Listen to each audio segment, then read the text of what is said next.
This is Dateline News and Conversation. The topic tonight, it's the economy, stupid, but not what you think.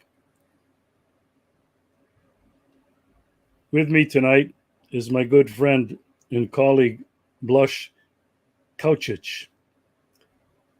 In our last show, a couple of days ago, we examined multipolarity. We're both a little skeptical, but hopeful. We talked about Agenda 2030, the United Nations Agenda 2030. We talked about how both Russia and China, the two leaders in this movement towards a multipolarity world, are still engaged with, maybe subjected to, the WHO, the World Health Organization, the IMF, and the World Bank. To some of us, these are troubling signs. How will this new multipolar world, led by the BRICS Plus movement, deal with these things? They certainly will affect their independence and their sovereignty. Tonight, it's not what you think. We're not talking about the global economy. We're not talking about the American economy. I'm not an expert on the economy, on economics. It's not my field. But in talking with Blaz, in reading his book, which he is making available to anyone in a PDF format, if you just send him an email, I will post that email during the show. Tonight, it's something even I can understand. Blaz is going to explain what is wrong with the gold-backed currency. We're going to talk about self-regulating markets are a myth. And the globalist agenda, we keep coming back to this, is an attempt to marginalize the role of sovereign nations. We'll talk about how they do this. This is a very important and critical discussion topic tonight to understand. So, Blaz, welcome back to the show. Thank you, Regis. Nice to be here. Well, you know, I've read your book. I've gone through parts of it several times. And you've offered it to people for free if they send you an email. By the way, several people already have emailed me and asked for it, and I've sent it to them. I really encourage anybody who's interested in these topics to avail yourself of the opportunity of getting this incredible book free. So, Blaz, nobody is talking about gold-backed currency, although I have some friends who are very wealthy. I'm not one of these people who've been buying gold. They've been buying gold, silver, Bitcoin, and all kinds of other things, because they're worried that the United States dollar is going to collapse. So let's start, first of all, with what is wrong with the gold-backed currency. Okay, this is a very provocative question, but before I answer it, let me first offer a few connecting thoughts related to our last show and this evening continuation, so that things will probably make more sense. As you have briefly mentioned, Regis, I have elaborated some critical views on Russia and BRICS Plus. Let me emphasize that my approach to Russia, Russian nation, Russian culture, Russian statesmanship is based on respect.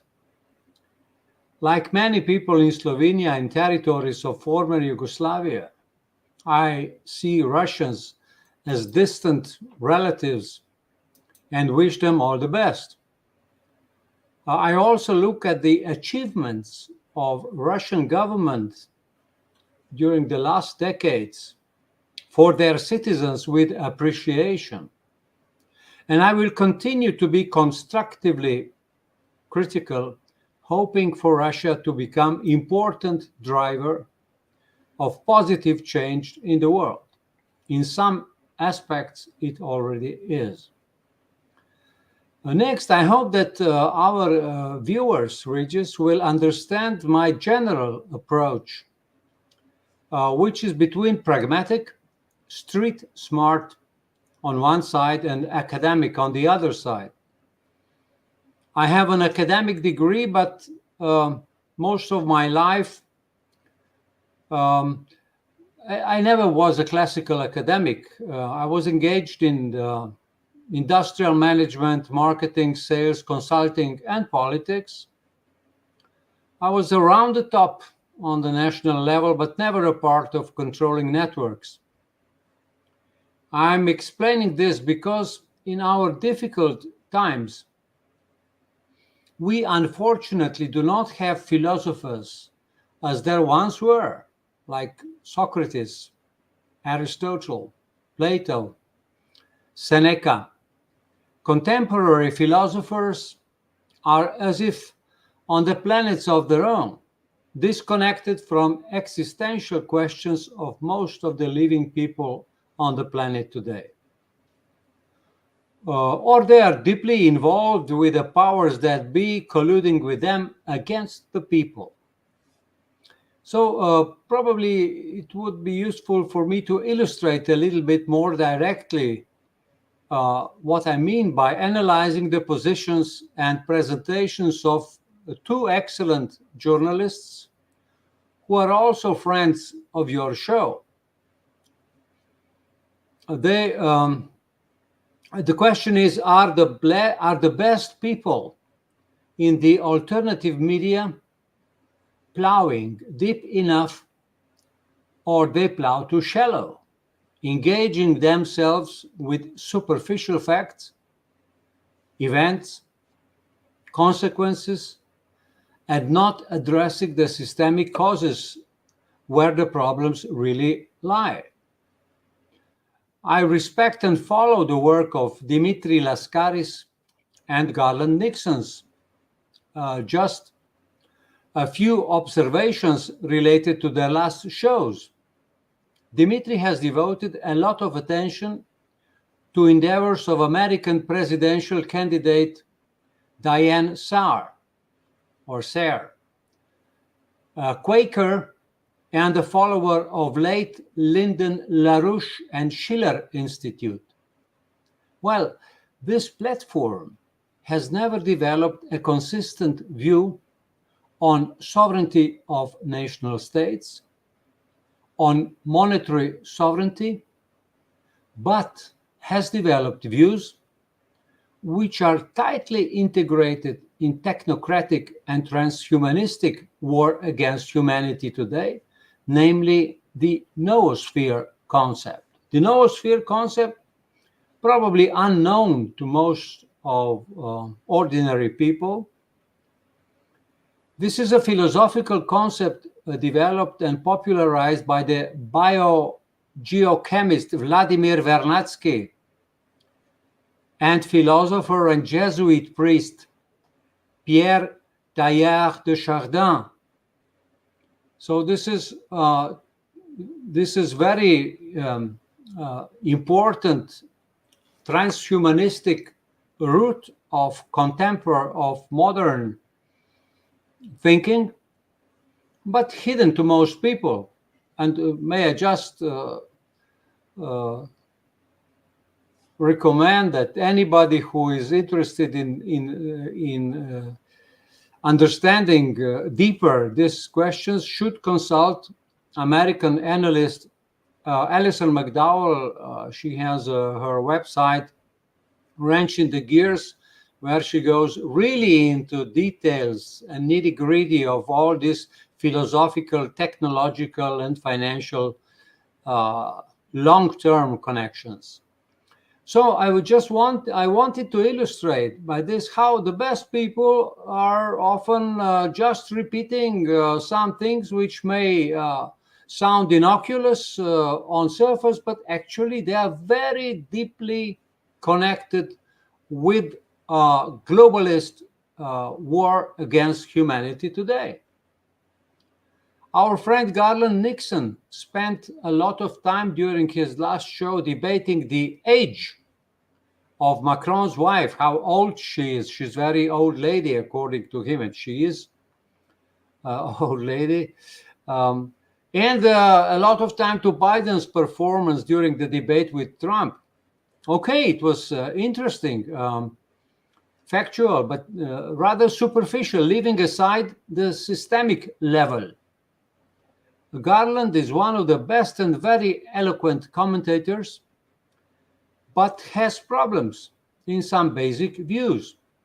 One of them is promotion of crypto. Crypto is one of the key technologies of globalists for the subjugation of humanity. Then there is a promotion of Jeffrey Sachs, and on the other hand, promoting of some fringe neo-Stalinists. So both esteemed publicists with substantial following remain fettered with globalist dogmas, like within the Rockefeller medical doctrine based on virus vax concept, climate change scam based on wrong understanding of CO2. I would like this to be understood as just a friendly, constructive criticism of two excellent people. And I will continue to follow them and will continue to learn from them, but hope that they will evolve too. And of course, I would be ready to discuss the question with them with pleasure. Now, let's go to this gold question. We hear a lot of statements today in support of new alternative global reserve currency, ditching the dollar, backing the reserve currency with gold, putting it on digital platform like blockchain or similar. My sincere warning about such statements is that they are proving that spectacles in Ukraine, West Asia, potentially Taiwan, Kosovo, are just sideshows to hide the Agenda 2030 being robustly implemented within the BRICS Plus group? Or should we believe that Agenda 2030 is good for us? Or there are maybe good and bad variants of Agenda 2030? But I think, Regis, that we have covered this question to a certain extent last time. Now, let me answer this question in a little bit more detailed way. Also using the knowledge of one of the most influential sociologists, Karl Polanyi, who has explained some 80 years ago that it would be catastrophic for the humanity not to understand correctly the three crucial categories: labor, land, and money. What is labor? What is land? What is money? He showed that these categories, in essence, are not commodities, but have a different nature. Today, however, we are exactly in a situation Polanyi was warning us about. Wrong understanding of money is the mother of all dogmas.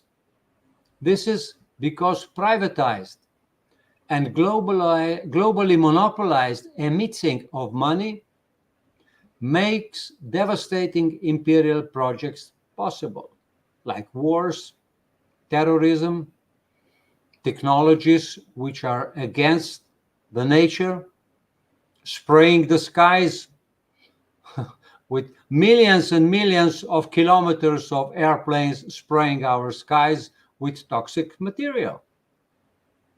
Without dogma of money, this would not be possible. So the neoliberal project wasn't just pursued at the national level, already in the previous century, but at the international one too, through the creation of the gold standard. And now we are coming to gold. So already in previous century, the gold standard was created, and imposing a gold standard was an attempt to extend the logic of allegedly self-regulating, but actually enforced and manipulated markets to the economic relations between countries. This was an early globalist attempt to marginalize the role of nation states and, of course, their citizens in the management of economic affairs. The gold standard effectively subordinated national economic policies to the inflexible rules of the global economy. It also served as very effective tool to discipline labor. So gold standard was used to discipline labor. Neoliberals such as Hayek and Mises were aware that the self-regulating markets do not exist, that this was a myth. Their aim was not to liberate markets, but to encase them, to inoculate capitalism against the threat of democracy by using the state to artificially separate the economic from the political.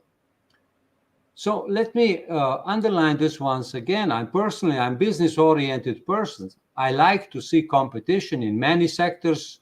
Competition and markets are the best solutions. The problem is that free markets do not exist. All markets are manipulated.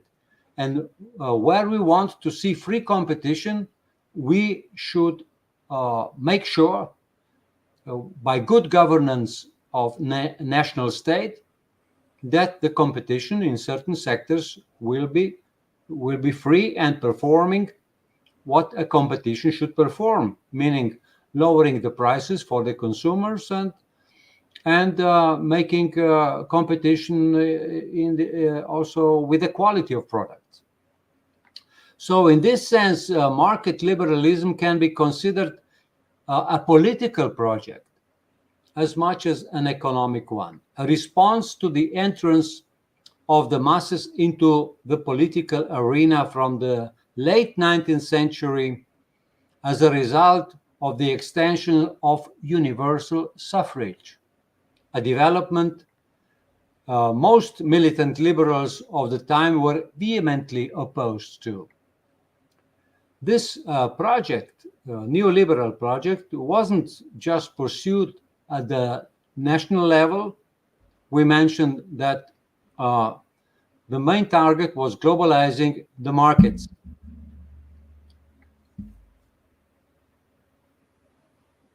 However, let's go to gold again. The gold standard imposed such massive costs on societies in the form of destructive deflationary politics that the tensions created by the system eventually caused the implosion of this standard.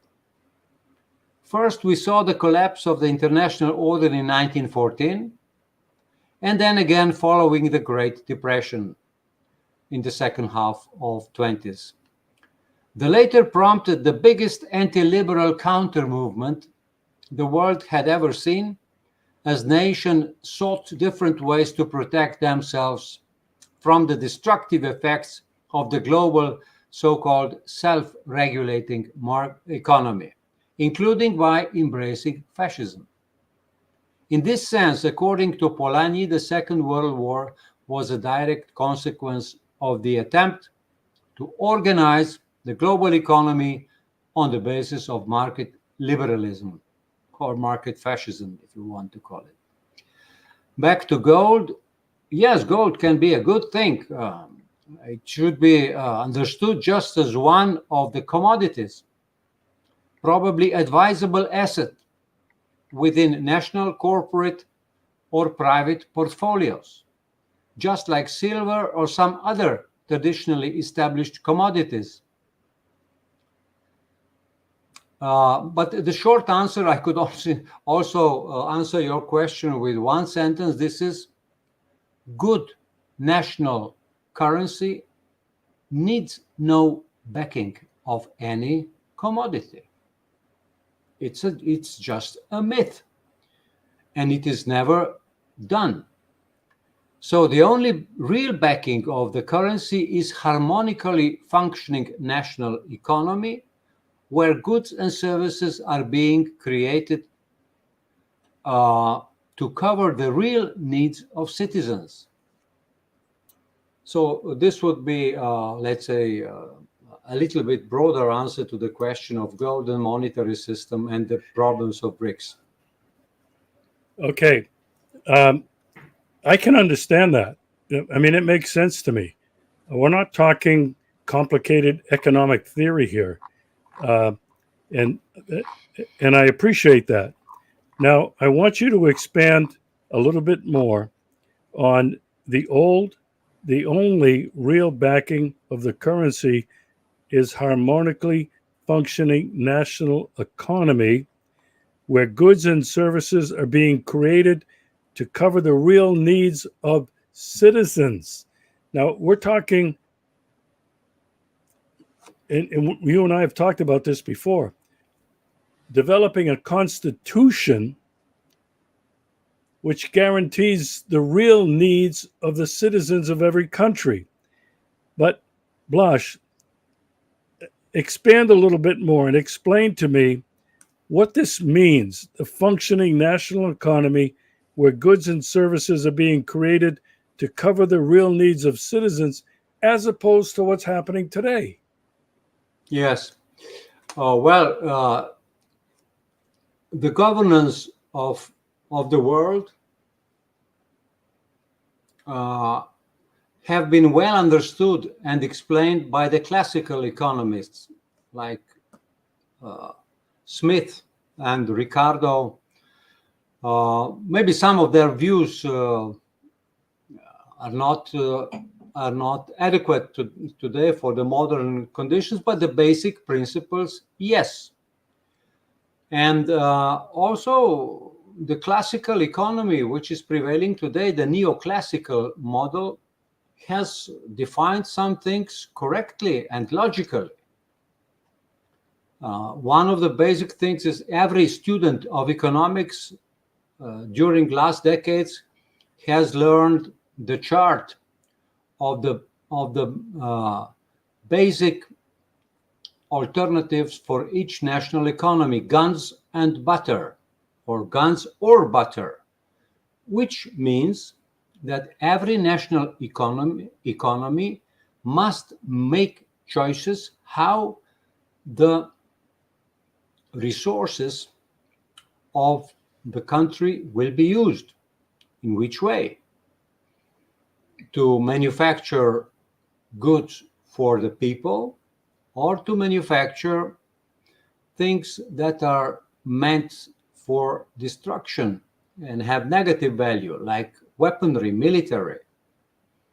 These are the main national choices that have to be made within a national economy. That's why the role of national states is so important. And this criteria is not functioning today. If we look at the picture, what has happened after Ukraine special military operation in a very intensive way is that the military budgets of practically all countries of the world are doubled. And this was once called by the economist non-productive, sterile use of national resources. And these are the basic questions for the economy. What are we going to create? Things that are useful to support life, or we are going to create things that are destroying life? There's a very interesting book from Canadian philosopher John McMurtry. He writes about money paradigm or death paradigm. So basically, we should think in a way that finance should support economy, and economy should support life. And today we live in the opposite situation.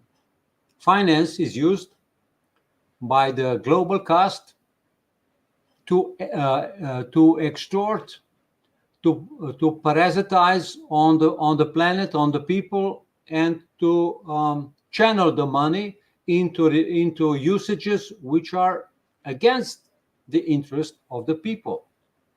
So, if the national economy is governed optimally, then all the resources of certain state are used optimally, which is ideal situation which never existed and never will, but we can be close.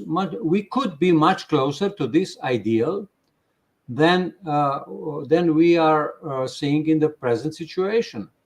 Now we have probably some of our viewers have heard of the term 25 years, golden years of capitalism. And yes, indeed, in the period from 1945 to 1970, there was relatively very optimally governed group of national states in the West, United States of America, Western Europe, Australia, where it was relatively well taken care of for citizens, for nature, for protection, and for the capital. But during the Second World War and after Second World War, the taxation of profits in the United States was 90%. Today, 90%. Today, the richest caste of top 5% pays practically no tax. Everything is tax deductible for them. So these are very important things which are deciding on how our lives are going to be. Are we going to be able to live harmonical life or not? This is the vision of the value in society. So a monetary system should support a harmonically functioning national economy where all the available resources of national economy are optimally used, and where a national economy is protected against the economic wars, against dumping, against financial raiding from the outside. So I see no other way to establish good living standards, because this is my main motive. I ask myself, how could we live good lives? And the answer is relatively simple. But there is no way we would be able to regulate things without re-establishing the basic role of national states. There is many good books on this question, but let me present this one. It's Reclaiming the State. This is by William Mitchell and Thomas Fazzi, A Progressive Vision of Sovereignty for a Post-Neoliberal World. Also recommended by another very important author exposing the vital importance of national states. This is Wolfgang Streeck from Max Planck Institute. So this is the basic debate. There is no solution without reestablishing the role of national states and the sound role of money. And good national money does not need any material support by any commodity. This is all tricks. And I'm very disappointed and worried when I hear also like Madame Nabulina and so on, elaborating ideas of blockchain-based digital currencies and this sort. These are all globalist myths and tricks. So money is just a certificate, a document. Money has no intrinsic value. And most of economists today and all the big stars which are giving comments on the financial situation, financial markets, unfortunately, with exception of few heterodox political economists, they are just repeating these myths about the money and how the money is indicator of the health of national economies and so on. This is completely wrong. So all the available resources of one country should be optimally used, not overused.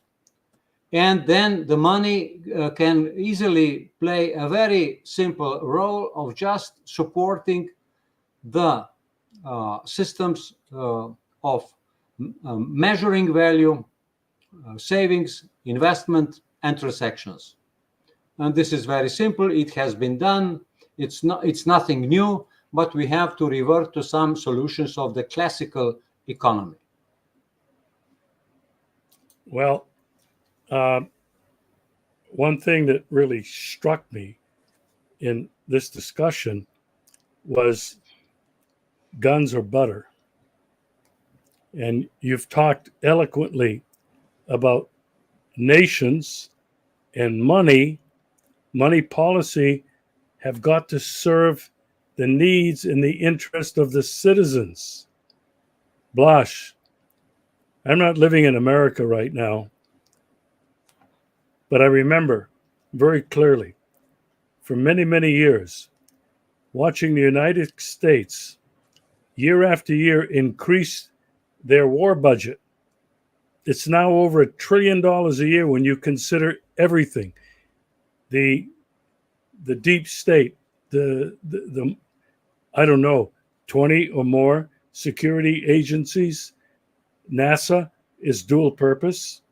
That's not just about exploration of space. It's about weaponizing space. And I saw it when I was back there, and now I'm hearing about it in the mainstream media.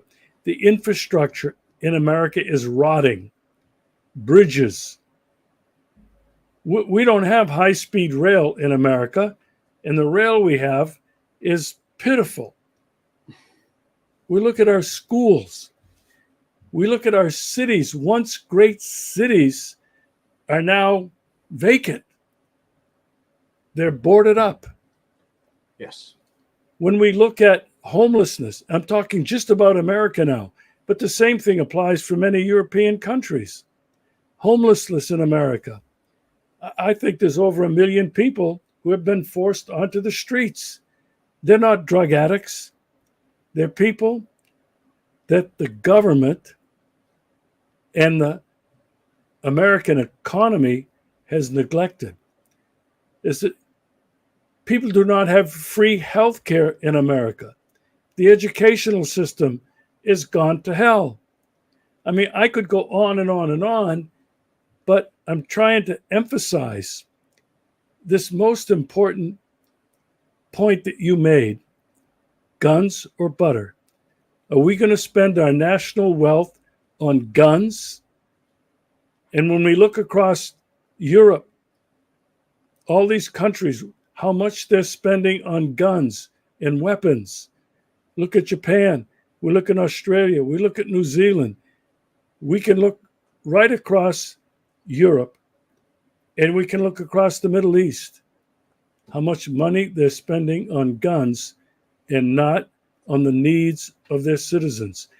I think today, Blaz, probably more than ever in our lifetimes, we can see the stark contrast between what most countries are spending their money on and what they're not spending on are their people, their citizens. I'm very troubled by this. And you've made an eloquent case uh, of something that really has to change. Now, I want you to address what's happening in America. I can't speak for other European countries, but there's a 30, almost $35 trillion debt, national debt. That's not counting the, I don't know, maybe it's trillions of dollars of personal debt that Americans have accrued. The country is really bankrupt, but they keep printing money. I know you've addressed this. You've said something like no sound national money, no sound sovereignty of national states, no sound solution for international trade and investment. You've said purchasing power should not be printed or electronically created, but created in real terms. What do you mean by that, Blaz? Well, what I mean by that is actually classical economics, which means our life on Earth as we understand it here and now, and throughout the last 5,000 years of well-researched history, should be studied and understood with three main segments. One is our thinking, second is our creation, and the third one is our governance. So for us to live, because we people, we are part of life on Earth, which is the most complex one, at least as we understand it. And our life is only possible within society. Outside society, we die. Life is so complex today, and has been for a long time, that we have to be involved in a social interaction, but in a positive one, not in a destructive one. So that a lot of this idea, which we are the ideas which we are discussing, has been elaborated and incorporated in documents which we discussed. These are the constitutions. Constitution define the main behavioral standards, what we want, we the people who live here and now, and what we don't want, our vision, our values. At least it should be. And in most cases, a lot, not all, but a lot of important things are stipulated in constitutions. We live in a very sick situation today, where the top people we see in politics, in media, in academics are lying to population. That's why everything is distorted.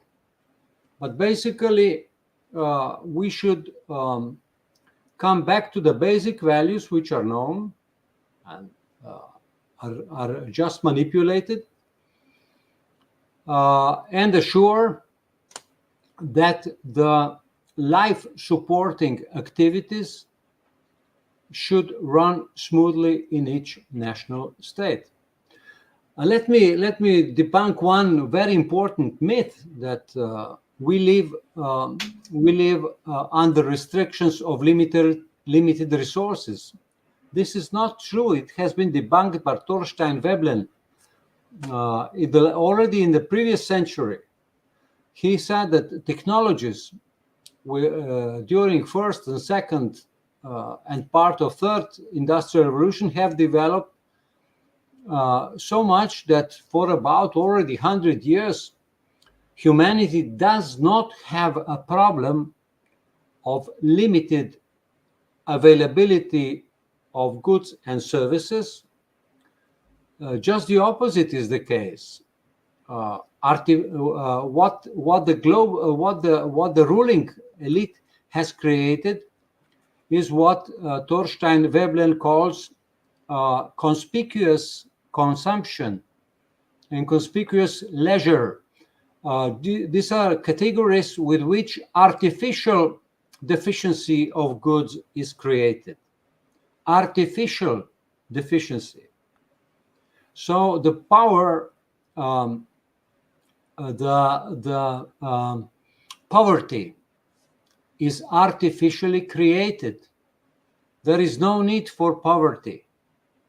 We have enough knowledge and capital in modern societies for everybody to have enough, and for those who create, who are most successful and efficient creators, they should be rewarded. They should be, and they can be rewarded more. But now the modern society has crushed all the standards of the normalcy unnecessarily.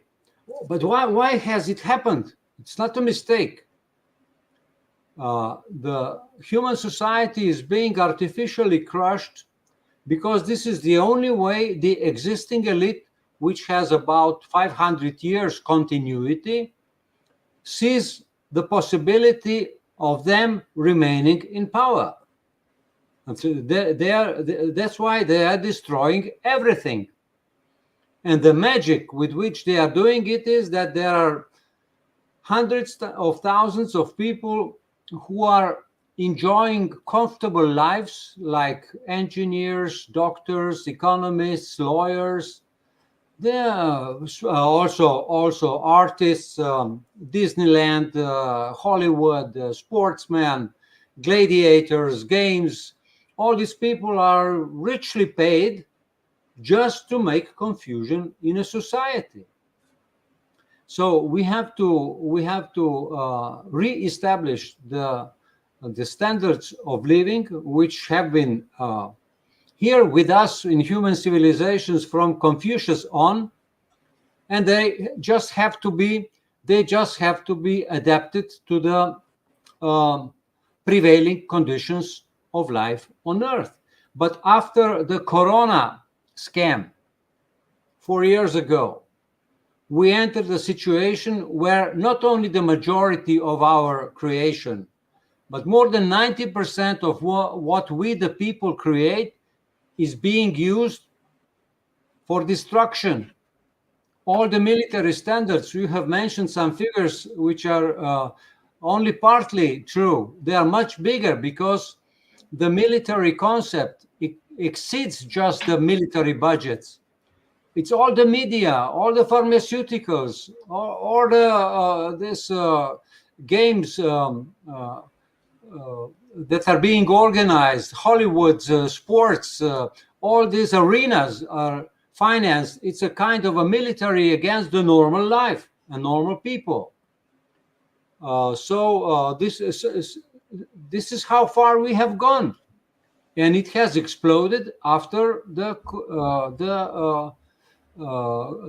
Corona project started, and still people are repeating nonsenses about what is COVID, what is not COVID.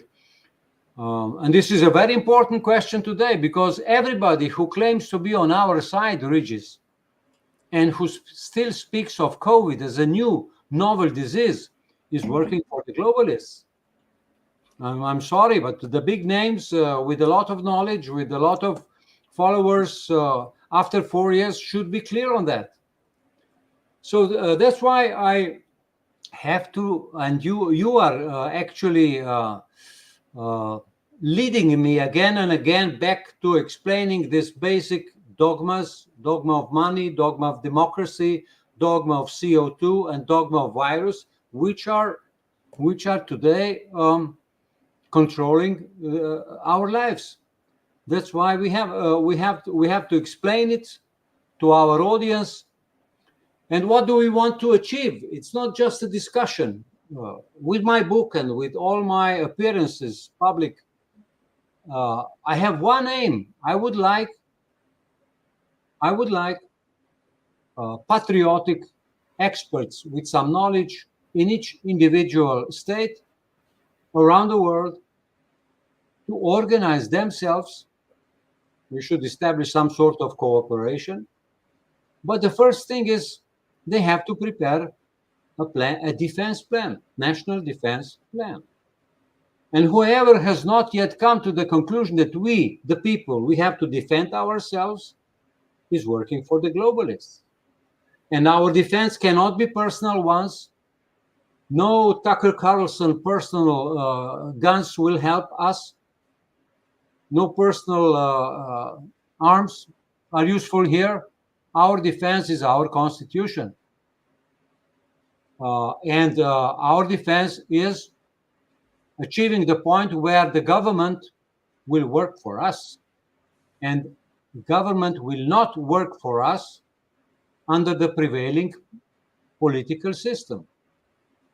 And here I have to warn also our Russian colleagues that Russia, we are hopeful about Russia, but Russia has applied a very standard political system, political parliamentary democracy, two-chamber parliament, presidential. It's a presidential democracy, and it's a functioning democracy where government has a lot of support by citizens.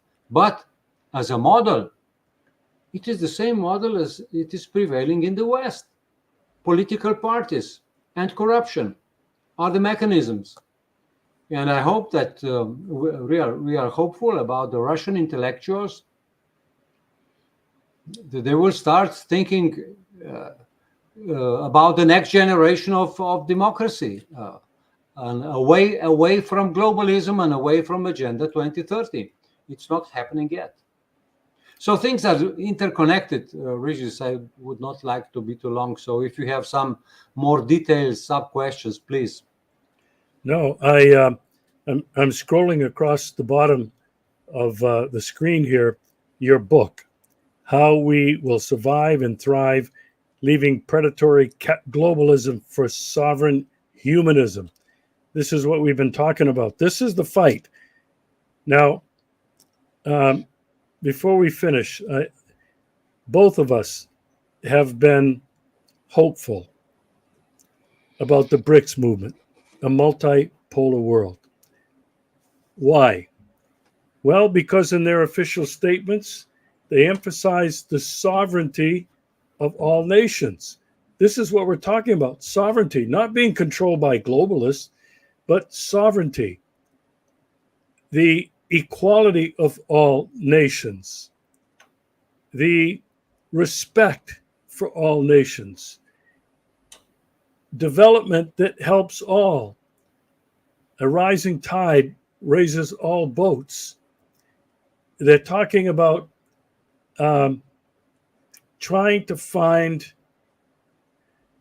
different ways to organize the future order of the world.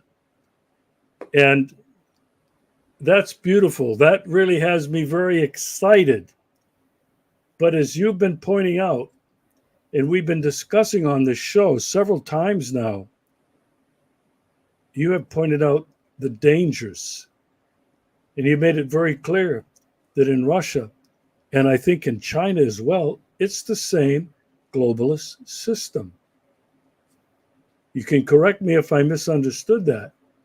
But I want to emphasize now that you have offered your book, which I'm scrolling across the bottom of the screen, How We Will Survive and Thrive, Leaving Predatory Globalism for Sovereign Humanism. And you've offered this. If people would send you an email, and here it is, Blaz Kavcic, email bfk1951@outlook.com, you will send them the PDF copy of this book. I want to encourage whoever is going to watch this show, whoever is watching now, to take advantage of this free offer. I have the book. I've read it. I've been through it several times. I've taken copious notes because what you have pointed out, Blush, makes so much sense. And you have repeated over and over and over again. What's necessary is for patriotic, skilled, educated people in certain disciplines around the world have got to be involved in this evolution of the BRICS movement, a multipolar world. And I love the way you keep coming back to develop a constitution that focuses on the real needs of the people. Butter, bread. What is value in a country? Who creates the value? You've made it clear it's not the banks, it's the people using the resources of their country, not to benefit the rich, the billionaires and trillionaires, but to benefit the citizens of their own countries. This is such a hopeful, for me, concept. And Blush, this is why I want to keep talking about it with you. I've come to the conclusion, I've studied what has been going on in terms of marketing, in terms of propaganda. The secret is over and over and over again. You cannot just expect to say it once. You've got to keep breaking it down. You've got to keep repeating because nobody understands all of this hearing it just one time. I know you agree with me. This is the basic concept of marketing. We watch it on, I don't even have a television anymore. But when I had a television, it was repeating the same thing over and over and over, night after night after night, on every network, whether it was promoting drugs, promoting cars, promoting food, promoting drink, promoting clothing, promoting automobiles. They keep repeating it over and over and over again. Blush, I can't thank you enough for what you have contributed and for what you have contributed to me in this show. We're not done, Blush. We're going to come back again in another week or so.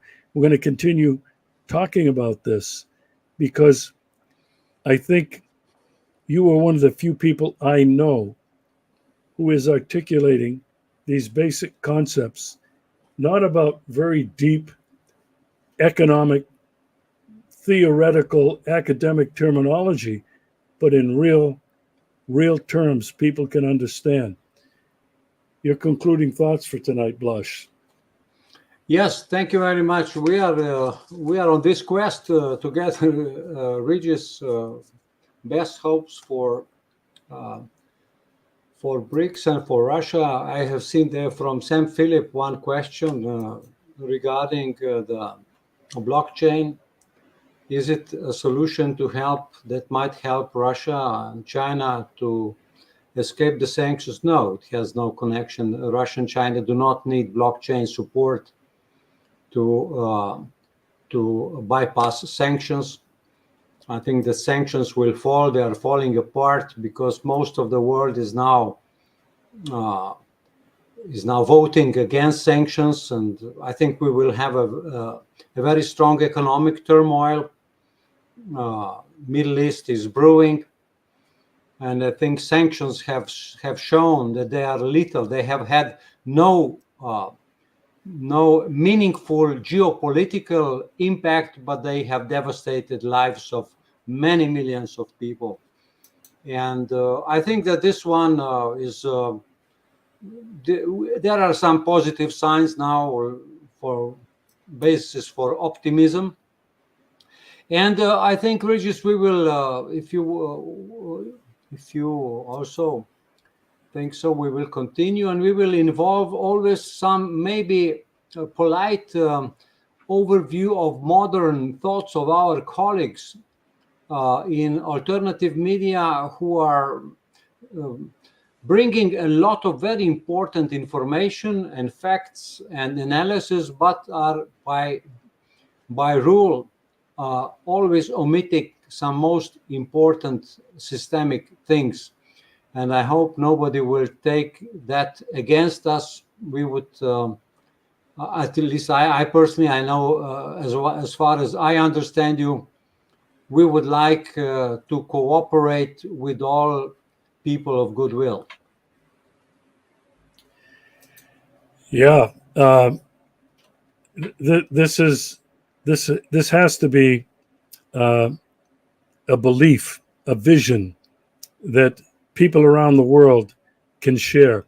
And I go back to what I and you and I both feel hopeful about is BRICS. Their stated goals of sovereignty of all nations, the respect for that, equality, and respect for all, no matter how large, wealthy, or how small and poor. And these are the hopeful characteristics. Now, as Russia, and Russia is the host of BRICS this year in Kazan, in Russia, many, many more countries are applying for membership. Blush, I know you agree with me. We can only hope that the leaders of this movement can see the trap, the myth of being subjugated to the World Health Organization, pharmaceutical companies, that they can see the importance of respecting the citizens of their countries and representing them. I get the feeling that people in America and around Europe no longer believe that their countries represent their needs and their interests. I see this very hopeful. And I hope that it's the voice of the people, Vox Populi, that will make people like President Putin, President Xi, and many of the other presidents who are involved in BRICS now listen to their people, because the people are the ones who create value. Your thoughts, Blush, before we finish. Yes, people are creating value and people deserve good life, and we have reached a level of humanity where good lives could be short to everybody. There is no mechanical limitation to that. And the way the road will be painful, and our next step of everybody of goodwill is to help organize in his national state a defense national committee. Without organization, we can have billions of good wishes, but nothing will materialize. We need programs. Well, Blush, I can't thank you enough for spending the time to share these things with me and our audience. I happen to think there aren't too many of us, Blush. And I'm not here trying to blow your horn or blow my horn.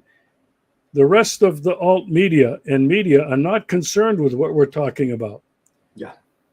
They're concerned with Donald Trump, Joe Biden, how bad Joe Biden was.